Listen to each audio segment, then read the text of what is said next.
Hey, good afternoon, sir. How the heck are you? What's up? Man, congrats on the first game. How did it feel out there? It felt good. It's always like, anticipation builds up for that first game of the year, but, now that it's behind us, we can really lock in on the rest of the season. So when this opportunity came up, given the Cowboys' need and Mike Zimmer, was this a no-brainer, exciting opportunity for you to come in and plug this hole? Because you look like exactly what we've been needing, man. Man, honestly, it was one of the harder decisions I've ever made. But at the end of the day, I feel like I made the right decision, and I'm happy. Now it's just a little bit of work, so let's get to it. What were those variables in your decision? Could you share that with us? I mean, yeah, it's there's so much that came into it. Honestly, I'm over talking about it, but at the same time, like, I'm just glad to be here. Glad to be have my presence felt out there. Heck yeah, man. It was a real joy to watch you. It was one heck of a game. I was curious, after a game like that, is that a NFL randomly drug testing you game? Because it was a damn good performance, Eric. Let's be honest about it. Yeah, I got more. Now, have you ever gotten the, wow, Eric, you were, excuse me, I'm getting emotional. He's getting choked up. He's so excited about it. I really do. I'm so excited to have you here. Have you ever had one of those performances where you were so badass on a football Sunday that the league was like, let's check this guy's pee? Oh yeah, right after the game, just in the locker room. Is it just waiting for you there in your locker, like by way of hello after the game? There's just so many different. You can get it, during the week. You can get it the first, the next day. You can get it after the game. There's so many different, in off season. Doesn't they don't discriminate. They just get you whenever. Are they? What's the? Can you take me into that situation there? Or like, are you got eyeballs on you? Oh yeah. I remember one of the. I can share a funny story. One time I was in London, and I got drug tested in London, and we were in a hotel bathroom, and it was a public restroom, and I'm over here facing the door, And let's just say people walked in the restroom, Wow. Goodness gracious. Anybody run right back out? What are we doing? You can't be pee shy to play in the NFL. Gotta get the pee. Gotta get it. I don't think I can make it. Definitely a little pee shy over here. I'm curious, so you bring up London, and we had like the Brazil game last week. Do you like the international games? You know what? I feel like the process of it is always annoying. Obviously we're here to play football. We're sometimes when you travel to a away game, it could be, coast to coast, still a long flight, but going overseas, going into a different country, there's a lot more variables, a lot more, your chances are you're traveling longer days, you're more on lockdown. It's like, you have less freedom. So it's more annoying. It seems a little more annoying at times, but man, when I'm in London, when I was in London playing, and you see, both flags hanging up from the stadium, you're kind of like, man, this is pretty cool. This is pretty dope. So I feel like, once you step on the field and you start playing, you just feel, I mean, at least me, I have gratitude for it. So, even though I'm a little bit annoyed at times. Did you get to sample some of the cuisine there in London? I hear that they do not do any seasoning, really. Yeah, very, very, very few salt packets around and various garlic seasonings and stuff like that. It's very, very bland. You turn it up out here, though. I mean, my gosh, you probably the barbecue just off the chain, right? Yeah, I think Texas barbecue has completely blown my mind at this point. Obviously, I feel like I thought I knew what barbecue was. I thought I knew what barbecue culture was, but I was gladly, mistaken when I got to Texas and I started eating the beef ribs are my favorite. Wow. The beef ribs are delicious. Yeah. What about the Tex-Mex, though? Because Dalton Schultz, who is also a fellow Cali guy, kind of took some shots at our Mexican food when he was a Cowboy. You see, how do I tiptoe around this? Well, what are the big differences? Like, as a Cali guy, when you come here and you're eating Tex-Mex, I mean, what are some of the things that you're like, this isn't as good? Like, why wouldn't it be as good? I feel like it's just more Americanized. So, when I look for my Mexican food, I want it to be like, as authentic as possible, and I feel like, with the queso and everything like that, it kind of gets like, you see a couple things on the menu that you're like, what? Like, and so I respect it. I respect that they have their own version here, but I'm a Cali Mexican food kind of guy. I got to ask you a question on the off day. How do we get to check up on the cars and rebuilds and things like that? Do we order a bunch of parts? What do we do on a day off like that? You make sure that ride's looking right? No, you know what? I'm lucky if I'm taking one of my cars to all my treatment sessions. I feel like I just fill my off days with body work, physical therapy, Pilates, doctor, mental health, everything. I just try to cover my bases, and if I could drive my car in the meantime to appointment, I'll be happy. Well, that's good mental health right there, right? Mm-hmm. You throw that top down or something like that, and just that's great mental health. Oh, right? yeah. Therapeutic. 32 years old there, Erica. How has that changed your process throughout the week since when you first got into the league? I feel like for the most part, I try to stay consistent. I developed a good routine early, and it's worked for me, and I've stuck with it. I've definitely had to adjust here and there. Especially after games. I have to know my body, especially what it's capable of. But I feel good. I think I've received probably more backhanded compliments this week than I've ever received. And you know what? I'm looking forward to getting some more because I'm going to keep trying to shock people. Moving pretty good for an old guy. Is that what they're saying? I've heard it all. Hey, Eric, I was going to ask you, did you share your pregame meal with Overshown by any chance? Because, man, whatever you were eating, and he had a little of that too. You guys were out there together. It's like watching the Rockettes dance in New York City, the way you guys were teaming up with everybody. Yeah, I'm just excited. We're gonna keep doing it. I think that's the beauty of the NFL is we have 17 chances, and the NFL is always humbling. So we got to bring our game, and I mean we're motivated too. So I'm excited to get another opportunity. So what do you think about this Saints offense? They're getting a lot of love leading into this week with all the motion that they're using. You didn't face a ton of that, it seemed like, against Cleveland. So what are some of the challenges the Saints might present for you? Yeah, that just the motions, heavy motions just makes you think a lot.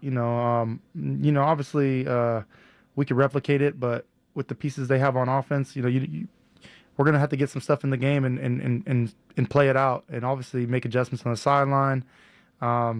But yeah, they had a great first game, put up a lot of points. They have a lot of weapons, experienced quarterback. So we have a challenge ahead of us for sure.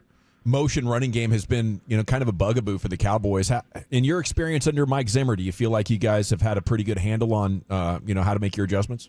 Yeah, I think that it's every team is different. Every team I've been on has been completely different, but it's a want to, it's a desire, to stop the run. And there's going to be some games where it's easier than other games. And in those games where it gets tough, like that's when you really have to buckle down and stick to it, because it's obviously a priority. So, I think that with the motions and stuff like that, we're going to see a lot of different looks, a lot of different line schemes and stuff like that. So the boys better bring it. What was it like playing with the new team, new teammates, finally running around out there? I mean, we talk about Overshown. He was incredible, but playing next to guys like Micah Parsons and whatnot, did you learn maybe just the attitude? Like, I didn't realize this guy was such a trash talker or whatever once you get in the So you chirping a little bit out there. Yeah, I think that, I mean, you got to get into the game somehow, So I feel like it's always so cool because, you put that jersey on. It's kind of like Clark Kent, putting that cape on. Mm-hmm. You don't really see it until you need it. So it's like just seeing how calm everybody was, and just how everybody handled themselves. Obviously, you got to have a little bit of crazy in there, here and there. That's what makes football. But for the most part, communication and everything like that, very calm. Sideline, correcting things, very calm. And it's gonna definitely be when we get into these these other games in the season, there's gonna be chances where we face adversity. So it's like when we face adversity, we have to come back to the fundamental things of staying calm, talking through things, getting things done, and chipping away at whatever we need to fix. So it's going to be your first home game then as a Cowboy at AT&T Stadium, where you've played obviously as a visitor, but does that add a little bit more of anticipation for you getting to come out and play for the home crowd for the first time? It's going to be cool. Nothing like a home game in the NFL. I'm a big fan of away games too. I like entering hostile environment, but at the same time, home is home. So, we got to put on a show. I'm excited to, suit up my first game as a Cowboy in 18C. I've obviously played there in college, played there a couple times in the pros, but it's the real deal now. Hey, Eric, when Parsons tipped that ball in the air, you were coming on a blitz too. I mean, did you know did you hear it or did you see it when the ball went in the air? I mean, which one did you, because you, like I say, you were rushing there and you did a great job of peeling back and getting that ball. How did that all kind of transpire on the interception? Yeah, so as soon as I started going and I saw the tackle squeeze down on me, I knew that Micah was free. So I knew either one, Deshaun was going to either make a move and start running, or he was going to throw the ball hot to somebody on that side of the field. So as the tackle came to block me, I kind of just started peeling off, and I turned around and peeled off, and I saw him tip the ball and ran to it. But I was getting ready to probably run to the ball if he threw it, Sure. After so many years, after a big game like that, do you watch the highlights more the next week? I've stopped. I feel like you kind of, especially with today's social media and stuff like that, people are, tagging you in things, you see things. But the faster you can just put that to bed and get to work on the next week, the better. Because it's all about consistency in the NFL. Everyone remembers your last play. Everyone remembers your last game. So, who cares? Next. You're the quarterback of the defense, and we love that mentality. It's just like you put it behind, and you're on to the next one. That's fantastic. When being the quarterback of the defense, we always talk about how wordy these play calls can be for quarterbacks, but defensively, you're calling out these plays and everything like that. How wordy does it get defensively? Like if you're dialing up an exotic blitz on third down, what does that sound like? They're not too wordy. So with defense, if we have a pressure, it'll be like a pressure call, and then it'll be like a coverage associated with it. And if there's a double call, it'll be like they kind of try to categorize them so it could be said quickly. Because offense is one thing; everything is dictated off offense, correct? Right. But defense, you kind of have to get things going quicker, and plus, we have to make a lot more adjustments based on what the offense gives us. So we have a call that may be a double call. Let's say cover 8, where you're playing a certain coverage over here and a certain. I don't even know if I want to give all this information out. Yeah. I'm kind of trying to keep my cards close. There you go. But at the same time, you'll have 2 different coverages, and everybody knows that kind of thing. But based on if it's 3x1, 2x2, if there's a certain combination of players over here, we're playing things all differently. So everybody has to know the rules of engagement, but the call is quick.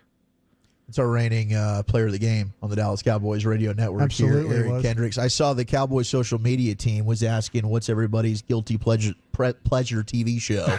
Some people were very nervous. You blurted out right now it's Love Island because I love the Banta. I'm with you, man. I got sucked into the Love Island UK as well. Let's go over and let's have a chat. I don't know if it's the accents or what it does, but it's entertaining. I mean, I would hate on that show. My wife would put that show on, and I would just hate on it. What are you watching? This is trash. What are we doing? And then I'm like, wait, what did that person say? Who that? What is she wearing? What they got them doing? What? They're kissing who? And then she's like, you might as well sit down and watch it with me. So I would always join during what's it called, the Casa? Oh yeah. That's when I join right there. That's the best part. Mm-hmm. So where's the best beef rib you've tried so far, Eric? You're gonna put me on the spot like that? I want to try it out. I haven't. So Himes is the first one I had. Yeah. Himes is really good. Yeah. Fire. Now, do you have any? Hutchins is good too, though. Yes, sir. There you go. Yes, sir. Hurtado, Pecan Lodge. Yep. Now, do you have any desire in learning to make your own? Because once you leave Texas, you're probably going to be up to your own devices there if you want that flavor. You know what? I feel like it's one of those things where you got to just come and get it. Yeah. Yeah.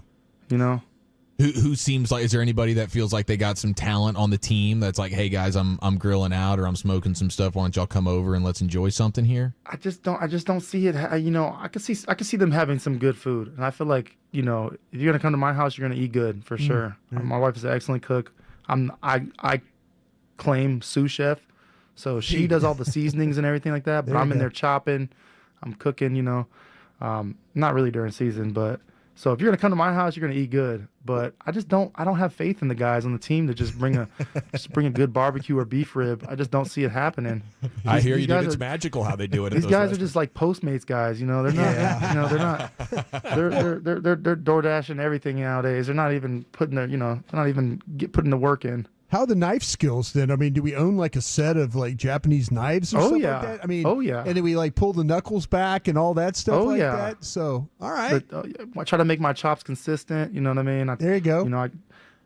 You already know. I got a set of knives Yeah. for Christmas a couple years in a row. There we go. So I'm loving that. Okay, when you're doing the onions, do you have a method for not crying? That's the No. problem I have every Absolutely single not. time. There's got to be something when you're chopping them onions that's because you're worried about going after your fingers No, when, you when your gotta- eyes start watering up like that. You gotta just take it. You gotta. That's No, the I price of doing don't. I don't business. have to take that. I That's don't the want price to of doing cry. business. You gotta. You gotta stay strong. You gotta keep a low eyelid. Yeah. Okay. But I couldn't. You're so much better at me than this. I cry every damn time. I can't help it. I have to stop. Eric, I couldn't help but notice the hair flowing underneath that helmet. I love the Troy Polamalu Head and Shoulders commercials. Do you have your own hair brand? I do. You do. I do. It's called Switch Lanes. You can get it at switchlanes.us or just visit the Instagram at Switch Lanes. But I've created my own curl cream. I started probably like 4 years ago. Kind of, worked on the formula, worked on the bottles, the labels. I've kind of like, it's in a great place now to where I love it, and I'm, gonna start to push it. But yeah, I love it. I use it. I use it to comb my hair out. Use it to put it in, and use it to leave in. It's very versatile, like curl product for my active lifestyle. It's looking good, man. You're a hell of a spokesperson for it. So Thanks for the plug too. Yeah, you I got got it, you, dude. bro. Anytime, dude. man. I You got come you. on and plug anything you want. We Yeah. love you. Right on, Not bro. anything. Yeah. Well- yeah, we can be careful about that. Yeah. Thanks Some things again are off limits. for your time. Give the Saints hell. We'll be pulling for you. Let's go. Right on, dude. There he See you goes. guys.